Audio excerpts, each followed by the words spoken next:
The numbers are in, Donald. Kamala Harris is a star, a real star. Her TV ratings bigger than yours by a lot. Her polls rising. Yours, limp. She's winning, Donald. She's better than you on TV, smarter, more charisma, a better speaker, more patriotic, more American, stronger.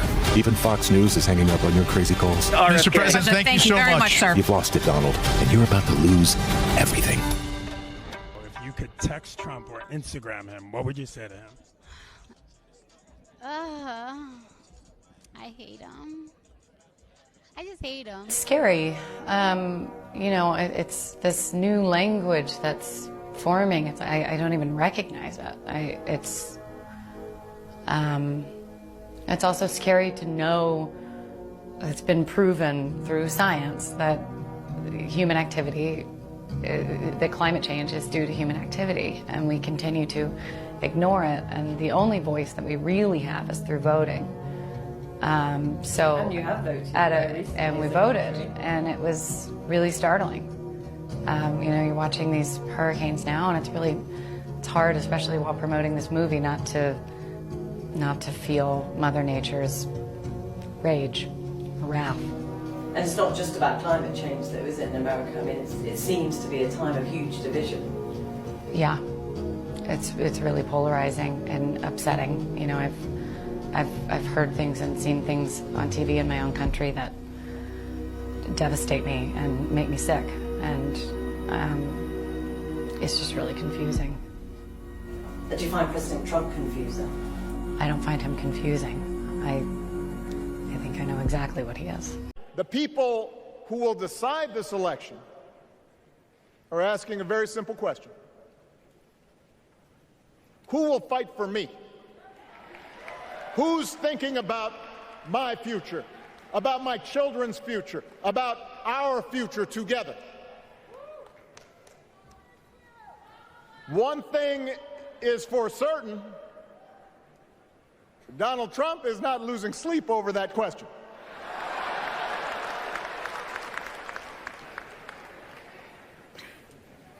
Here's a 78-year-old billionaire who has not stopped whining about his problems since he rode down his golden escalator 9 years ago.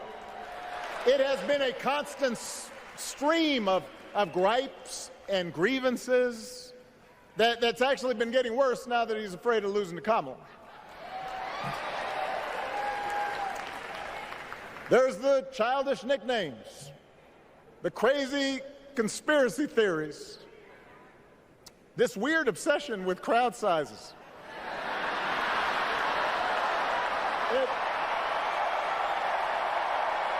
I want to talk to the Trump supporters for a minute. What is Donald Trump's campaign about? He's a race-baiting, xenophobic, religious bigot. And you know how you make America great again? Tell Donald Trump to go to hell. This is a defining moment in the future of the Republican Party. We have to reject this demagoguery, and if we don't reject Donald Trump, we've lost the moral authority, in my view, to govern this great nation. And to all the women and all the men with daughters and sisters and mothers, everybody, no matter how you identify, now is your chance to vote against Donald Trump, a man who believes his fame gives him the right to grab one of your daughters or sisters or mothers or wives by any part of their bodies. We need you. We need your family. We need your friends. We need your heart. Vote like your life depends on it, or vote like your children's lives depend on it, because they do. Right now, it's time for action.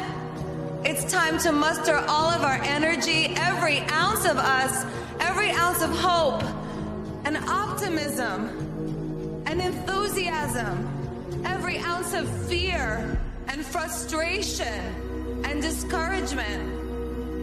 Now is the time to show up and vote like this country depends on it, because it does. It is midnight in Washington. The lights are finally going out in the Capitol after a long day in the impeachment trial of Donald J. Trump. You can't trust this president to do the right thing, not for 1 minute, not for one election, not for the sake of our country. You just can't. Bing, bing, bong, bong. When I start talking about Trump, I get too flustered in my head, and the shit that I want to say, there's too many things I want to say at once. So sometimes I start talking and I'm not able to convey the message the right way because I just get flustered and frustrated. Watching him play to his base that thinks that he cares about them, and it's actually the people that he cares about the fucking least. If you're talking about his core being, you know, a majority white middle class, what I don't understand is how in the fuck do you feel like you relate to a billionaire who has never known struggle his entire fucking life? I will say this, he talks a good one. And if you're in his base, you're a core, let's say you're going to the rallies or whatever, you watch him on TV, you hear him talking this shit, there's part of me that understands, like, all right, he's somehow still got them because he's brainwashing them into thinking that something great is gonna happen. Nothing's happening. Nothing is happening. I don't know, man. I get really flustered when I talk about it.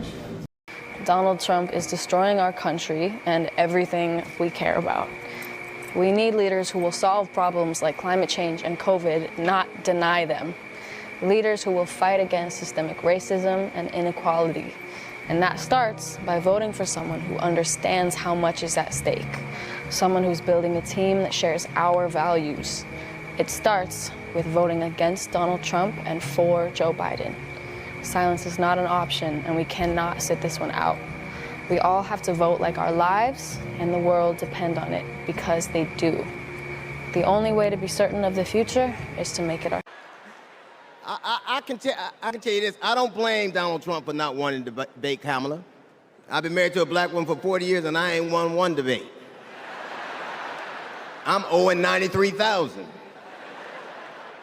Now, of course, Trump is saying that Kamala isn't black.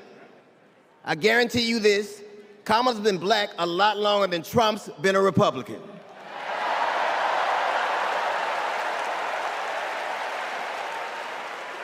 And if he keeps sliding in the polls the way he is, the only way he can keep Kamala out of the White House is if he buys it and refuses to rent it to her.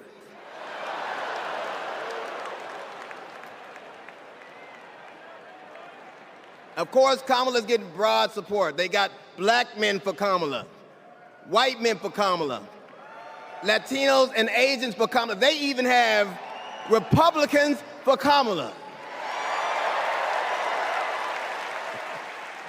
Republicans for Kamala. I guess Donald Trump will finally know what it's like when you get left for a younger woman.